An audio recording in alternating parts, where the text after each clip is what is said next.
Hey you guys, let's go ahead and get started. We are still working on factoring polynomials. However, this time it is when your a is greater than 1. These notes are going to go on page 105 in your journal. Okay.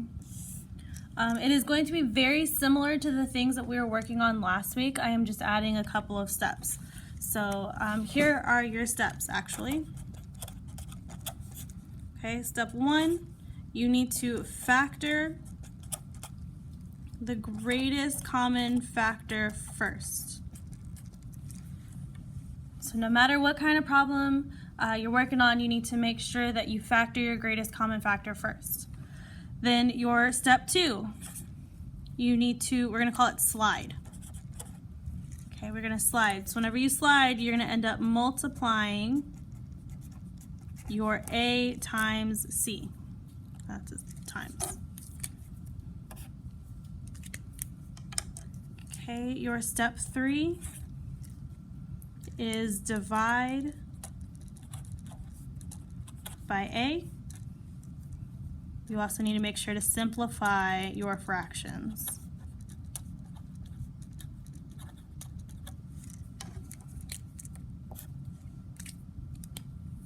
And your final step, we're going to call it bottoms up.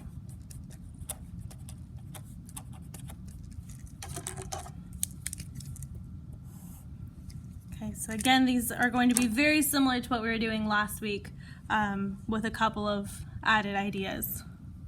So those are your steps.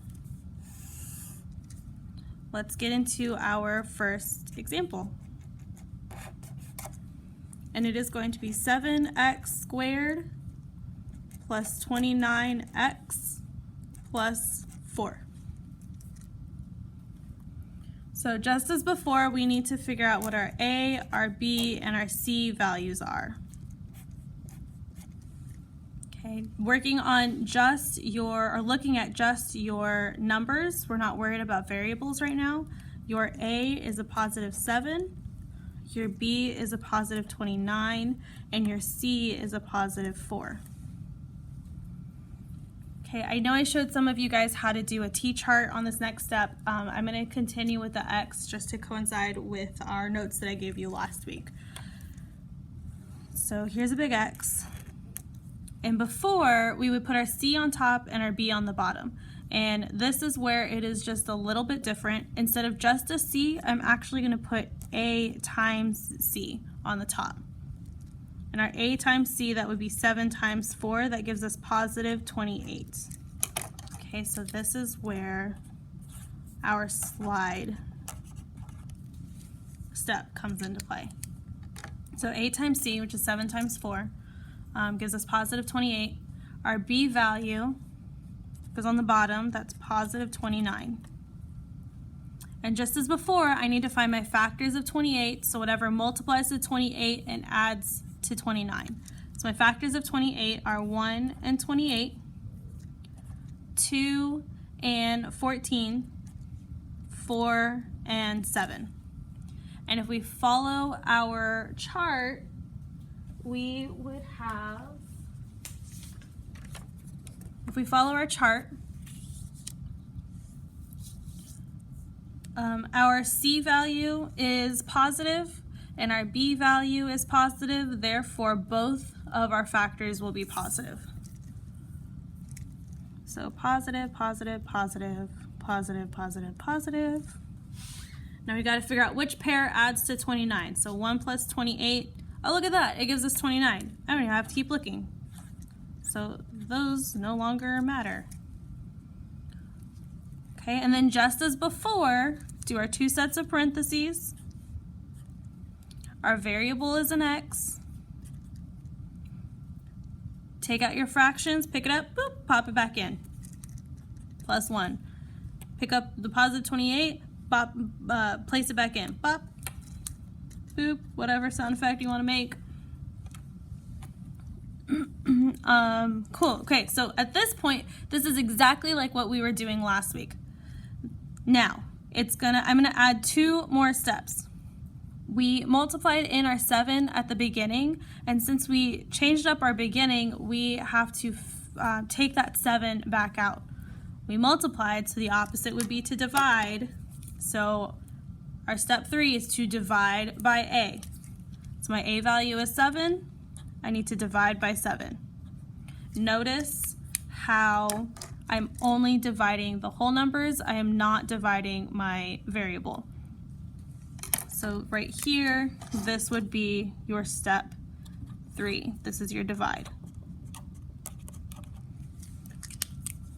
Okay, and then simplify any fractions. 1 over 7, well, that doesn't simplify, so I'm just going to rewrite that part. And then 28 over 7, well, that simplifies to 4. So I simplified. Okay, and our last step. I have a fraction right here. I don't want any fractions, so I want to make it a whole number. That's where bottoms up comes in. The 7 is on the bottom. I'm literally going to move it up. So step 4 is bottoms up.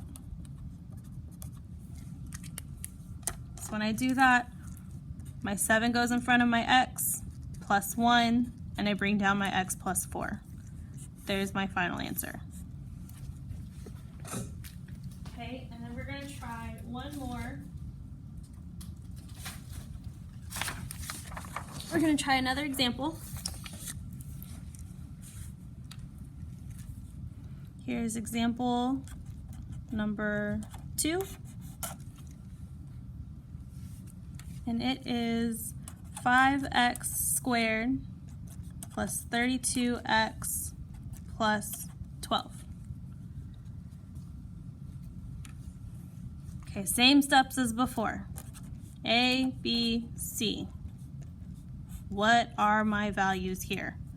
My A is a positive 5, my B is a positive 32, and my C is a positive 12. Okay, so before I did the x, and if you like working with the x and it makes sense, fantastic. You keep doing just that. If that confuses you, I showed some of you guys how to do the t-chart last week, and that's what I'm going to use right now. So before on my t-chart, I had a C on the left and my B on the right side. Again, this is where I'm going to slightly change it. Instead of just C, I now have A times C. Well, my A times C, that would be 5 times 12, and that gives me 60. And my B value is 32. So I need to list all of my factors. List all of my factors of 60.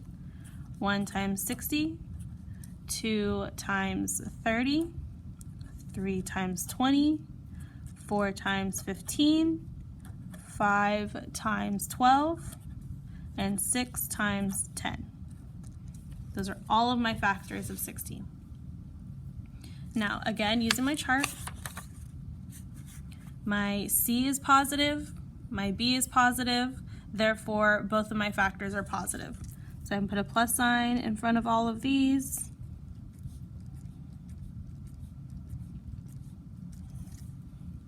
Now I'm going to add them up and see which numbers here match the number up top. So 1 plus 60 gives me 61. Well, 61 does not match 32, so I'm going to cross that out. 2 plus 30, that gives me 32. Look at that, they match. Here's my factors. I don't have to worry about any of these other ones.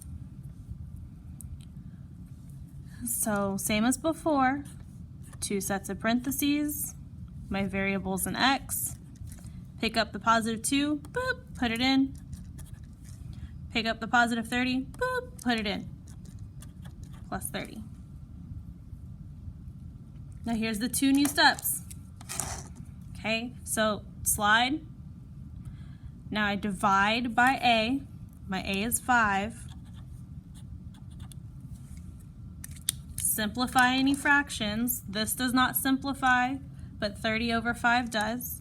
So that becomes x plus 6. And then my last step is to bottoms up.